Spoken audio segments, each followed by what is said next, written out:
Good morning and good afternoon, everyone. My name is Raman Sridharan, and I'm product manager for vibration controllers at Data Physics. And today's coffee break webinar is going to be about automation with the application sequencer and the relay card. We've had quite a few webinars about automation, and this is going to be more of an example-driven demo. We're going to show, we've kind of presented the relay card in one of our presentations, and we presented the application sequencer in one of our presentations. And this one, in this presentation, in this coffee break webinar, we're going to really use both of them together to do something useful, just to show the kinds of things that you can do when you leverage both the relay card and the application sequencer together. So the agenda for today is we're going to do an example, an automation example with the relay card and the application sequencer.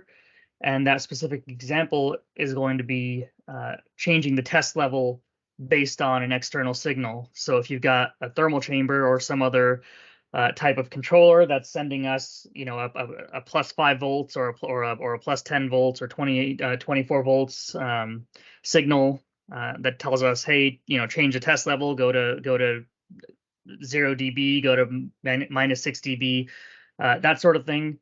And what this would allow you to do is you can have, for example, a thermal chamber or some other piece of supervisory control software that can synchronize your vibe test along with anything else that might be running in your lab, thermal or altitude chamber. And we're going to show how to do that, this specific example. But I think with this, you know, once you see this example and how it's implemented, how it's actually accomplished, it'll become a little more obvious of the types of things that you can do with the relay card and the application sequencer. Then the second functionality we're going to show towards the end of this quick presentation is going to be sending email notifications. So, you know, email notifications at different steps of your test, or periodically they can be sent from our control software. So if you're running a long duration test over the weekend or over a week, you can send yourself periodic notifications. Okay, so just a brief overview in case you haven't seen our other coffee break webinars. The application sequencer provides a simple programmatic capability for you to issue programmatic commands or sequential commands to our software, to our SignalCalc 900 controller software. So the simplest kind of thing you can do with the application sequencer is to sequence a series of tests to run. So you can predefine your test profiles and, you know, run test A, run test B, run test C, and it'll do that automatically in order without any user interaction. So that's sort of the most basic usage of application sequencer. But there has a lot of other capabilities as well. And the capabilities I'm going to be showing today is one of the more advanced usages of it. And you're going to see how I'm going to build an application sequence file or a list of application sequence commands to switch between test levels within the same test. So the second part of this component of this demo is going to be the relay card. Now I've got a picture of the relay card at the bottom. This is actually a separate device, a separate USB device that is made by On-Track Control Systems. And it plugs into your PC with a USB connector. And this USB relay device has 8 input channels and 8 relay outputs. So the inputs in this little picture here, you can see the inputs are at the top of the screen. It's got 8 inputs, and then the 8 outputs are at the bottom of the picture here. The outputs are relay style outputs. So if I want my controller to output a particular voltage or a particular signal when I turn on an output channel, I would feed that particular voltage or that particular signal into one terminal of the relay, and then my output would be the second terminal of that relay output. So each relay output has 2 terminals. One is the signal coming in, and then the second is the signal going out. And when we enable that relay channel, when we turn it on, it basically just shorts those 2, and you get your output signal. So the output signal is entirely dependent on what you feed in to the other end of the relay terminal. So when you use these two things together, the sequencer and the relay card, the sequencer can read the relay card inputs, and it can, based on the status of the relay card inputs, whether one of them is on or a sequence of them are on, we can then run a series of commands in our software, for example, opening a test or running a particular test or stopping a test, or in this case, for this example, changing the test level. The application sequencer can also trigger the relay card outputs to be used. We're not going to show that in today's demo, but that is also another command within the application sequencer. Okay, so I'm going to pop into the SignalCalc 900 software, and I'm going to open up the test that I'm going to be running today, which is going to be this random profile. Now I have my relay card plugged into my computer, and in the top of my SignalCalc 900 screen, you can see an on-screen readout of the relay card. Now I'm not going to go into too much detail about the relay card here, but the only thing I'm going to say is that the last three outputs are controlled by our software, and they'll always read out the status of the system. So if you want to just trigger a thermal chamber, something simple when the relay card turns on or when the test starts, you don't need to do any programming. You just use the last three outputs on the relay card, and that will get you a crude status of the current test status. But what I'm going to do today, so right now you can see all my inputs are off and all my outputs are off except for the last one. And that just is a status saying the software is open, nothing is running. But the first thing I'm going to do here is I'm going to go to the DP button and open up Application Sequencer. And I'm going to build a little sequence that's going to try and read the first couple of input channels on the relay card, or I'm going to start with just the first input on the relay card and change the test level based on that first input of the relay card. Okay, so I'm going to say new. It's a little bit bigger. And the first thing I'm going to do is I'm going to click on my advanced button here. I'm using some of the advanced features of the application sequencer. You can see if I don't have the advanced button clicked, I've got a limited menu that is sort of made up of the most common commands you would use in the application sequencer, like opening a test, running a test, pausing for a certain amount of time. But if I enable my advanced button, then I've got a lot of extra commands. And within these extra commands, I have got manual commands, which is what I'm going to be leveraging today to change the test level. So to change a test level, I'm going to first enable manual mode. Then I'm going to put inside of a little loop, I'm going to put a conditional command do, which is the start of my loop, because I want to cycle through these commands multiple times. And I go back to my manual mode commands and do a test level command. And I will say set my level to be -3 dB. And then I'm going to go to my relay commands. So these are the commands based on the relay card to write a relay card output or to read a relay card state. And I'm going to say wait for relay state. And I'm going to say I want the first relay input, which is bit number 0, to be set, which means I want that first input to go to a positive voltage.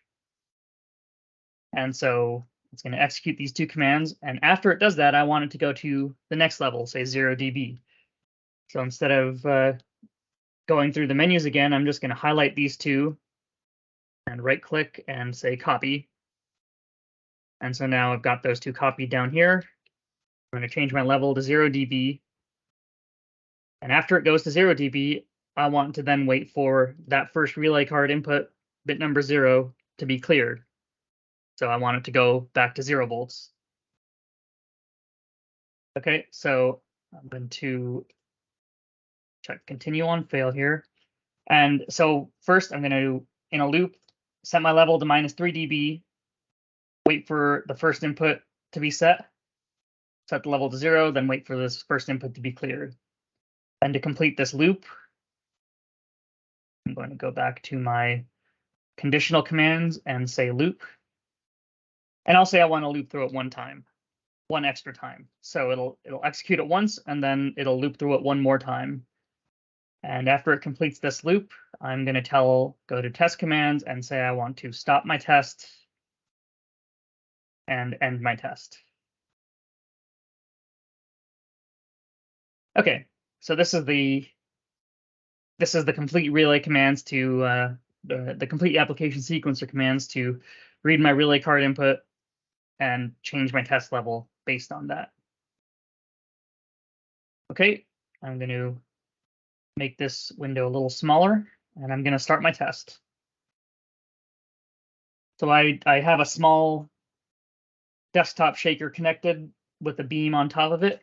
So once I run my pretest, we'll see the transfer function show up on top. And you can see I've got quite a few resonances on this structure, and my pretest report shows pass. If anything I just said is not common knowledge to you, we do have other coffee break webinars that cover running tests and cover the pretest report and what it shows you, because there's a lot of useful information on there. So check out our YouTube channel for more information on that if you want to learn more about that. Okay, so my test is now at full level, and I'm going to start my application sequence. So I'm going to say execute, and edit one thing here. I turned manual mode off. Let me turn manual mode on. Execute that again. So now it's starting my relay command, my relay application sequence commands. Now it turned manual mode on. So now you can see, if you're familiar with the manual mode controls in our software, the manual mode is automatically enabled. And now it's at the level to -3 dB.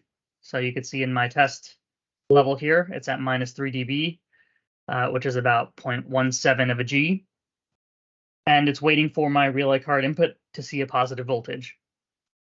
So I'm going to apply a +5 volts to my relay card input 1. So we can see my relay card input 1 now shows a green light, which means it's seeing a positive voltage. And now my application sequence set the level to 0 dB, and now it's waiting for that first input to see 0 volts. All right, so let me remove that positive voltage. It goes away, and the sequencer goes through the loop, and it's running it the second time. So now it's back at -3 dB, waiting for the input channel to be the input channel in the relay card to be set. Once it's set, it goes to 0 and waits for it to be cleared again. So with this this simple relay, the sequencer and relay card combination is a really highly customized interface between a thermal chamber or any other supervisory controller that you might have, or that you might want to integrate into your vibration test system. And you can really quickly, without any programming or without any software engineering required, you can create a little interface here that really lets you get to a pretty high degree of customization. Right out of the box, you can get up and running pretty quickly with this. And it can really get as customized as you want. And I'm going to go into that a little bit more on how to customize this to a little bit of a higher degree right now. So what I'm going to do next is I'm going to show what if I wanted to have 3 different steps instead of just setting the first input channel and then turning off the first input channel in the relay card. What if I wanted 3 steps? What if I wanted to have a -3 dB, -1.5, and then a 0 dB? So the first thing I'm going to do is I'm going to save this, and I'm going to call this sequence relay card. Save. And the reason I'm going to save this instead of just clicking on edit right here is because these application sequencer files are actually text files. And sometimes once you've already got a sequence file running, it's a lot easier to edit it within Notepad than it is to edit it within the application sequencer user interface. So I'm going to close the application sequencer. And in my file browser, I'm going to right click on that sequence relay card and edit with Notepad++. And here is my application sequence file. So you can see some header information at the top, and then here is where my actual sequence file starts. And this is exactly what I had in the sequencer, in the application sequencer. Manual mode, true, so it's turned on. And then in the do loop, I've got a level command, manual mode level command to -3 dB, then wait for relay stage, relay input 0 to be set, then change the level, then wait for relay input to be cleared. So what I'm going to do first, what I want to do now is I'm going to change it a little bit. I'm going to make it wait for input 1 on the relay card to be set, then input 2, and then input 3. And that's how I'm gonna make this iterate through my -3, -1.5 dB, and 0 dB levels.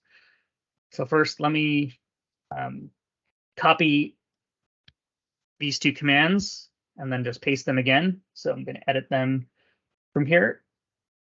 So within my do loop, the first thing is I'm gonna do -3 dB and wait for input 1 to be set, bit number 0 or input 1. Then I'm going to say change the level to -1.5, -1.5 dB. And then I'm going to say copy bit set and say I want to wait for input number 2, which bit number 1, which is 0 based, on the relay card to be set. Once that is set, I'm going to go to 0 dB and then wait for my third input on the relay card to be set to be positive. All right, then I'm going to loop once through it. So it's going to do that once again and then stop it on the test. So let me save this relay sequence relay card, and let me go back to SignalCalc 900 and open it back up. All right, and you can see that my changes have been loaded here. Start my test first before starting my application sequencer. And let my test get to full level. Now, if I wanted to, I could program all of these initialize, start, stop commands all within the relay card. As you probably saw when I was building up this relay card sequence, within the application sequencer. But I'm just opting to do that manually and then start my application sequence with once I'm at full level. Bit 1 set, -1.5, or bit now waiting for the second one. 0 dB, and then the second bit, and now we're back at -3 dB. All right, so let me cycle through my relay card inputs and just let the test stop itself. All right, so there you have it. That's switching between 3 different test levels and entirely, based on an external signal coming from some external controller as an example of how you can use the relay card to automate your test setup. So what I'm going to do next, the last part of this demo, is I'm going to show how to actually add email notifications to each one of these steps. So email notifications is another new feature in our software where we can, at any point in this application sequence command, we can add an email notification for an email to be sent out. So if you're running a long duration test, you can know that it's running or know that if it's stopped, you can have it send you a notification on stop anytime the test aborts, that sort of thing. For this example, I'm going to just show send an email out every single time I change test level. So let me edit this sequence again. And after each level command, I'm going to add in